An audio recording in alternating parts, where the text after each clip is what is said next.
जीत कर उसे ले आऊंगा। क्या हो जेह सायक मारा में बाली ते असर हाथों मूड कह गाली।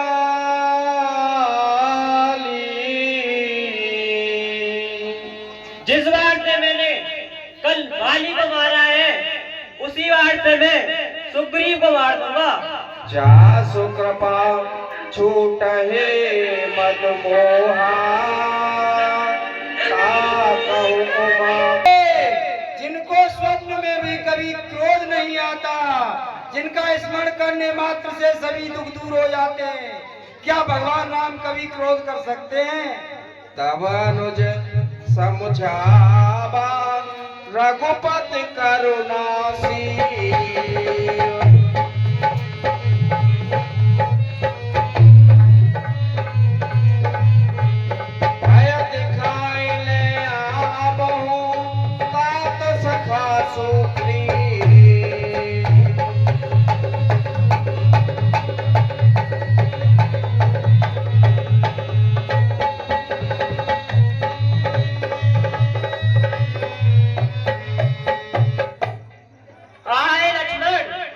सुग्रीव को धमका के डरा के मेरे पास लेके आओ। यहाँ पवन सुत हृदय विचारा राम काज सुग्रीव विसारा।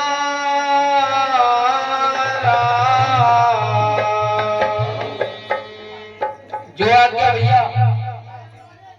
हाँ सर, यहाँ हनुमान जी अपने मन में विचार करते हैं कि सुग्रीव ने भगवान राम के कार्य को बुला दिया है भैया। निकट जाए चरण से रुलावा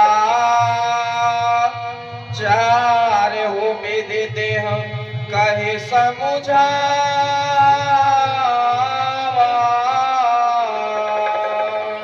और भैया हनुमान जी सुग्रीव जी से कहते हैं कि इतने दिन हो गए अभी तक आपने श्री सीता माता की खोज के लिए कोई कार्य नहीं किया है।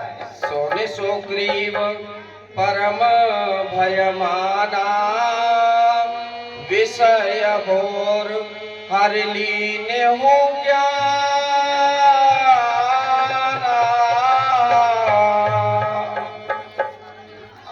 भगवान मैं इस राजपाट को देख करके आपके कार्य को तो बिल्कुल ही भूल गया प्रभु, मुझे क्षमा कर दीजिए। अब मारुत सुत दूत समूहा पठ चाहता बानर जूहा। आप मन लगाइयो। हनुमान जी आप सभी बानरों को रीछों को इकट्ठा कीजिए और चारों दिशाओं में उनको भेजे और माता जानकी का पता लगाने के लिए आप भी उनके साथ जाना। कहो पाख राम कहो पाख महापावन जोई मोरे करता कर बद होई। और हे हनुमान जी जो 15 दिन के अंदर माता जानकी का पता लगा करके नहीं आया मैं उसे अधिक कठोर दंड दूंगा। भय और प्रीति रामा भय और प्रीति नीति देख राई चले सकल चरण हे सिरुनाई। आशा जब सुग्रीव जी ने बानरों को रीछों को भालुओं को सभी को एकत्रित किया और कहा कि हे भाइयों आप सीता माता की खोज के लिए जाओ और 15 दिन के अंदर आप खोज लगा करके आ जाना और जो बिना सुध लिए यहाँ आएगा मैं उसे अधिक कठिन से कठिन दंड दूंगा। धनुष चढ़ाए कहा तब जार करो पुरजा।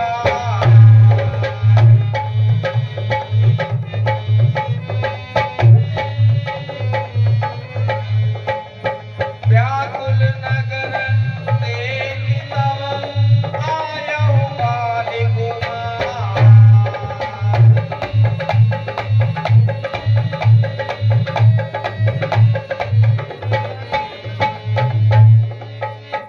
आशा उसी समय धनुष पर बाण संधान किए हुए लक्ष्मण जी आ जाते हैं। उन्हें देख करके सभी नगर निवासी भयभीत हो जाते हैं भैया।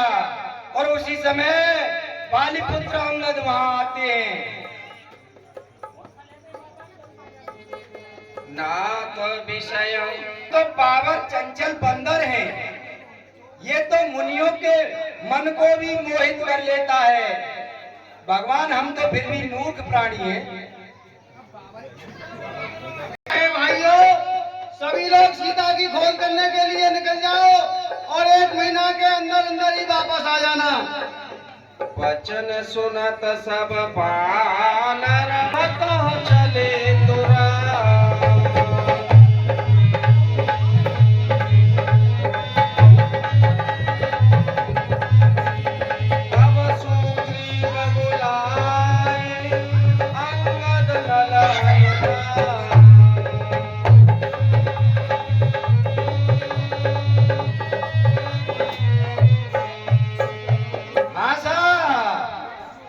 वानर भालू जब सुग्रीव का आदेश पाते हैं तो तुरंत ही श्री राम नाम का जयकारा देते हुए चारों दिशाओं में भागने लगते हैं। तभी सुग्रीव हनुमान जी को, जामवंत जी को और अंगद जी को बुलाते हैं भैया। सुनहु नील रामा सुनहु नील अंगद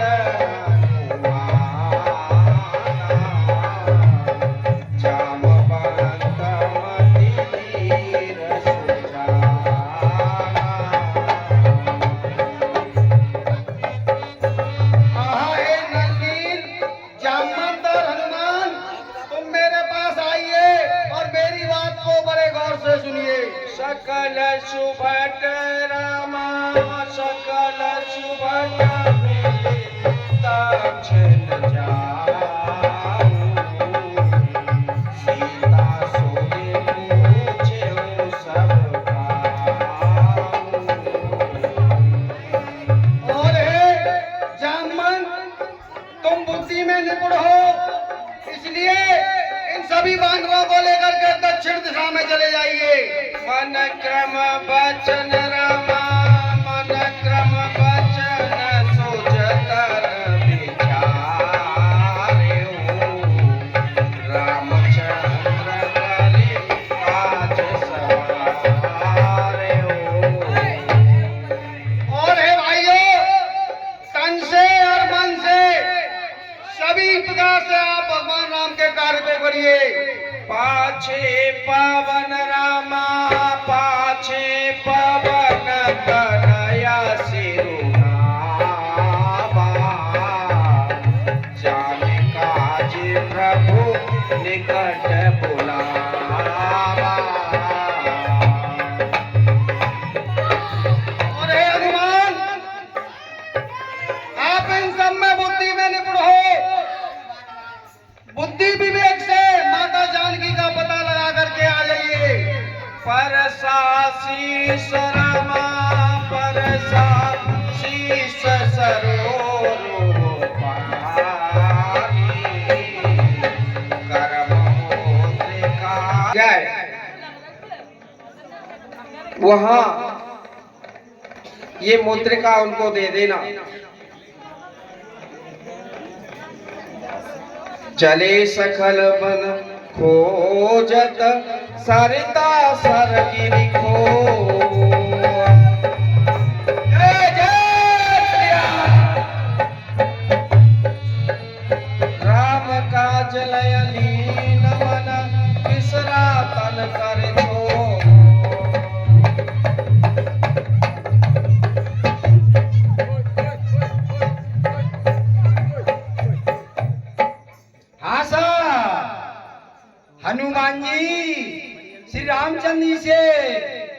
दे करके चलते हैं। और भैया रास्ते में सभी वनों, पहाड़ों, कंदरों सभी में देखते हुए जाते हैं और आगे बढ़ते जाते हैं भैया। कतई होए निश्चर में भेटा, प्राण ले एक चपेटा। हाँ साहब, और रास्ते में उन्हें कहीं किसी राक्षस से भेंट हो जाती है तो उसे वो एक एक डुक मुक्के में ही मार देते हैं। गिरती उतर पवन सुतावा, सब कौले सोई बेवर दिखावा। हाँ भैया, हनुमान जी पर्वत से उतर कर आते हैं और सभी से कहते हैं कि आइए मैं आपको एक कौतुक दिखाता हूँ। तीख जाए उपवन वर, सर विकसित बहु कोज।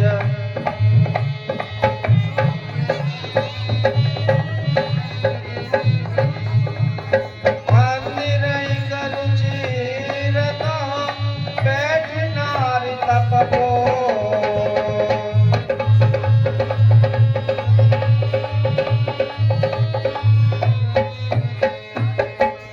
हाँ साहब, तो सभी क्या देखते हैं कि एक बहुत ही सुंदर बगीचा है जिसमें नाना प्रकार की फुलवारी लगी हुई है भैया, और अनेकों प्रकार के फल लगे हुए हैं। और उस बगीचे के मध्य में एक बहुत ही सुंदर मंदिर है जिसमें एक तपो मूर्ति स्त्री बैठी हुई है भैया। सो पुन गए जहाँ रघुनाथा, जाय कमल पद नायउ माधा।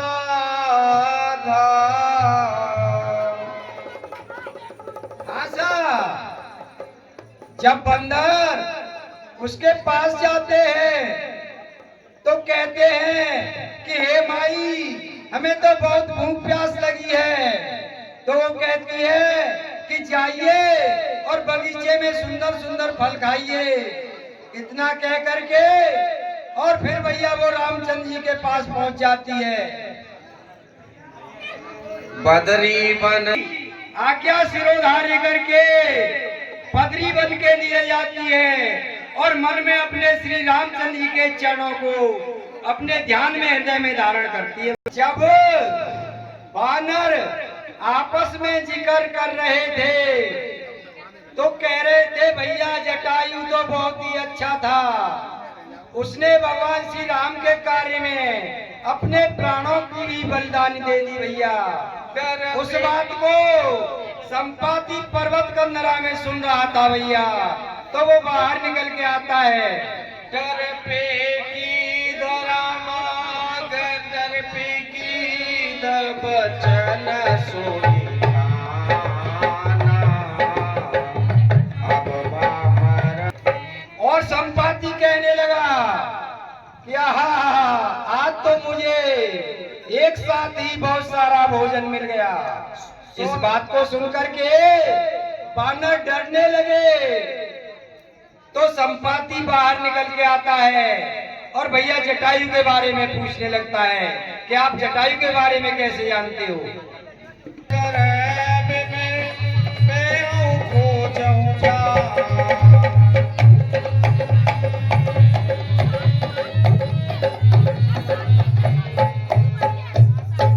हाँ भैया, जब वीर के द्वारा वो जटायु की सारी कथा सुनता है तो उसे बड़ा दुख होता है और कहता है कि हे भाइयों, अब मुझे उस सरोवर के किनारे ले चलो, मैं अपने भाई को तिलांजलि दे दूं और मैं तुम्हें आगे सीता माता की खोज का ठिकाना बताऊंगा भैया।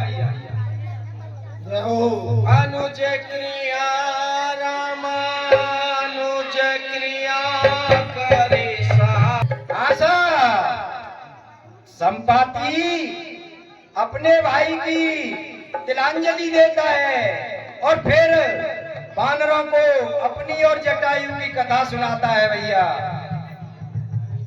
हम दो बंधु रामा, हम दो बंधु प्रथम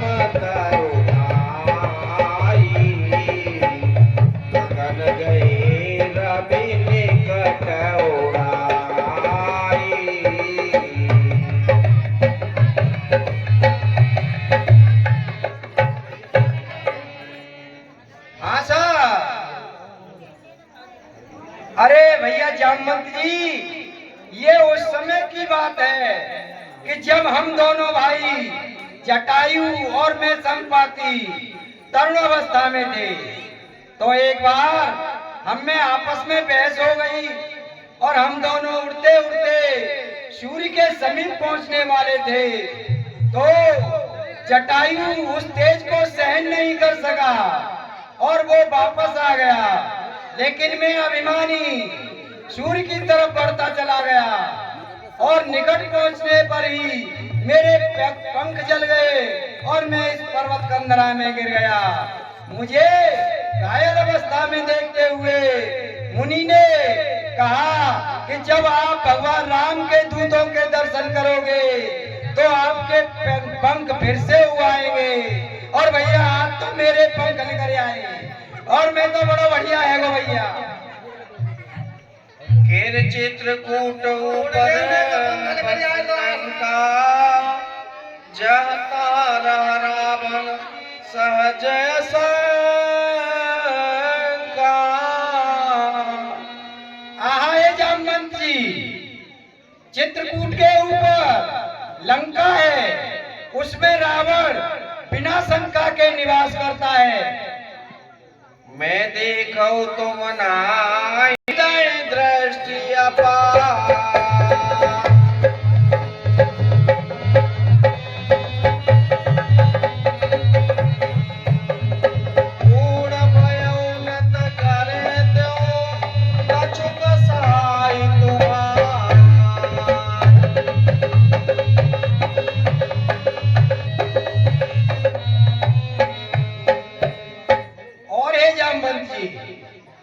मैं देख सकता हूँ, क्योंकि गीध की दृष्टि अपार होती है, तुम नहीं देख सकते हो। और मैं अब वृद्ध हो गया हूँ, नहीं तो अवश्य तुम्हारी कुछ न कुछ सहायता करता। जो ना गए रामा, जो ना गए सत जो जन। और हे जामवंत जी, जो इस विशाल 100 योजन के समुद्र को लांग जाएगा वही श्री रामचंद्र जी के कार्य को कर पाएगा। मोहि बिलो की रामा, मोहि बिलो की धरहु मन धीरा। राम कृपा कस भयउ शरीरा।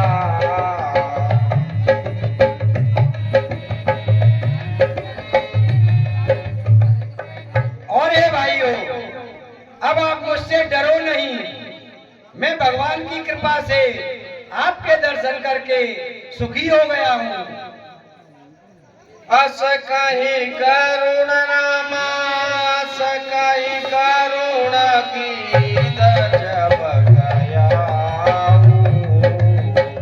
दिल के मन अति विस्मय भया।